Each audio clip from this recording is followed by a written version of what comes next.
Assalamualaikum teman-teman. Pada pagi hari ini saya diberikan kesempatan untuk mengunjungi PT Asuransi Bumida 1967. Pastinya di sana kita akan mendapatkan banyak pengetahuan yang akan disampaikan oleh Bapak Eligus Pianto Gunawan selaku Kepala Seksi Keuangan mengenai strategi manajemen sumber daya manusia global terhadap kebijakan kepegawaian di masa pandemi COVID-19 pada PT Asuransi Bumida 1967.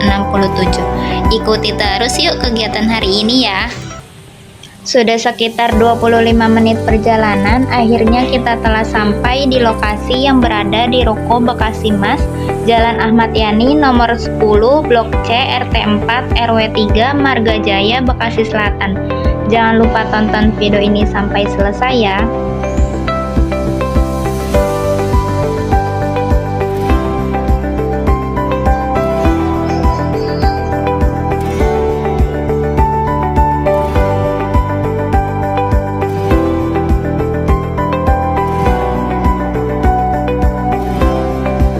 Waktunya kita untuk memasuki PT Asuransi Bumida 1967 untuk mengunjungi serta mewawancarai mengenai strategi manajemen sumber daya manusia global terhadap kebijakan kepegawaian di masa pandemi COVID-19 pada PT Asuransi Bumida 1967.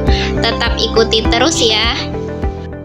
Assalamualaikum warahmatullahi wabarakatuh. Selamat sore. Perkenalkan, nama saya Nazwa Zara, mahasiswi dari Universitas Bina Sarana Informatika. Di sini saya akan mewawancarai dengan Bapak Eligus Pianto Gunawan sebagai Kepala Seksi Keuangan dan Teknik Umum. Bagaimana PT Asuransi Bumida mencari pengganti bagi karyawan yang ingin pensiun dan apa yang menjadi kriteria utama dalam proses seleksi tersebut? Yang pasti untuk sistem rekrutmen saat ini, pertama yang kita cari ya pasti fresh graduate. Fresh graduate minimal sarjana strata 1, S1. Nah, terus minimal lebih baik dia memiliki pengalaman di bidang asuransi. Cuman nggak menutup kemungkinan kita terima yang tidak memiliki juga nggak masalah. Yang penting fresh graduate. Nah, batasan usia itu ya standarnya kita cuma sampai di usia 30 tahun. Untuk selebihnya kita udah nggak terima. Itu nantinya sistemnya kita akan lakukan sebuah tes tertulis, tes psikotest, terus tes kesehatan, baru tes wawancara, baru penerimaan. Bagaimana pengalaman selama pandemi COVID-19 mempengaruhi kebijakan manajemen sumber daya manusia di PT Asuransi Bumida ke depannya? Ya, kebijakan yang tadi akhirnya kita terbiasa dengan sumber daya manusia yang ada. Contohnya kita yang tadinya hanya sebatas saya kasih keuangan saja, ada lagi kasih teknik saja, nah itu dilebur jadi satu, kita kasih keuangan dan teknik. Nah yang satunya lagi mungkin dimutasi ke cabang mana yang membutuhkan kasih atau kepala seksi kayak saya. Terus dari segi staff juga yang tadinya lebih gemuk banyak itu dikurangi porsinya guna menutupi yang pensiun tadi. Nah akhirnya di cabang itu multitasking, melakukan gaya multitasking.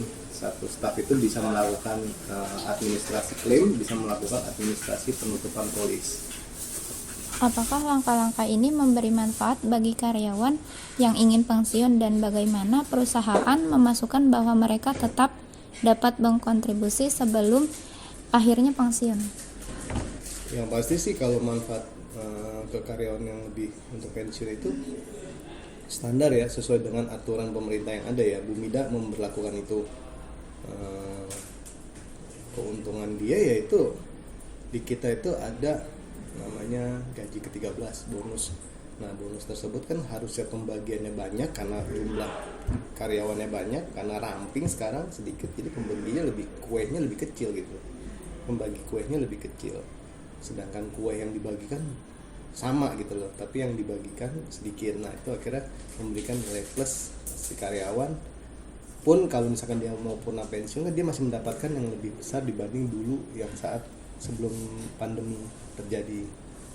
Jadi perusahaan nih kalau untuk aturan pemerintah, perusahaan Bumida ini termasuk tertib sesuai dengan aturan yang diberlakukan pemerintah, berapa bulan gaji untuk pensiun, terus tunjangan apa aja yang didapat itu sesuai dengan aturan yang diberlakukan oleh pemerintah. Mengapa PT Asuransi Bumida memilih untuk melakukan PHK terhadap karyawan yang sudah mencapai batas pensiun usia? Ya lebih arah ke produktivitas ya. Kalau kita merekrut tenaga muda, berarti kan dia dari segi fisik pun masih lebih baik ya. Nah, lebih mengarah ke situ juga sih perusahaan melihatnya ya.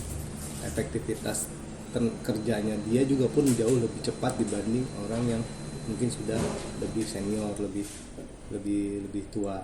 Terus dari segi pengalaman memang mereka lebih banyak yang lebih senior itu, tapi kan pengalaman itu kan bisa diturunkan pada saat proses bekerja itu terjadi.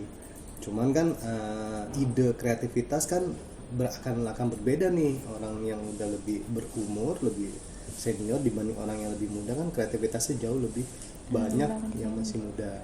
Makanya sih perusahaan lebih mengarah ke situ. Ide-idenya yang muda ini apa gitu loh, yang sesuai dengan zaman saat ini. Nah kalau ide-idenya orang tua ini kan diterapkan di zaman yang saat ini terkadang kurang pas dan kurang efektif gitu loh. Makanya perusahaan lebih memilih ya kalau memang sudah pensiun dan dia tidak memiliki nilai lebih yang dibutuhkan lagi oleh perusahaan, ya akhirnya perusahaan memilih untuk mempensiunkan tanpa memperpanjang masa kerjanya dan memilih untuk merekrut tenaga baru yang masih muda, yang mungkin lebih fresh, yang lebih kreatif idenya atau masukan-masukannya dan lebih cepat kerjanya.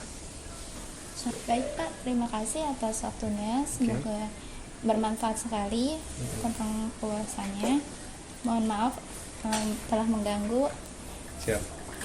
Terima kasih. Wassalamualaikum warahmatullahi wabarakatuh. Waalaikumsalam. Mungkin cukup sekian video pada hari ini, semoga bermanfaat untuk kalian semua. Wassalamualaikum warahmatullahi wabarakatuh.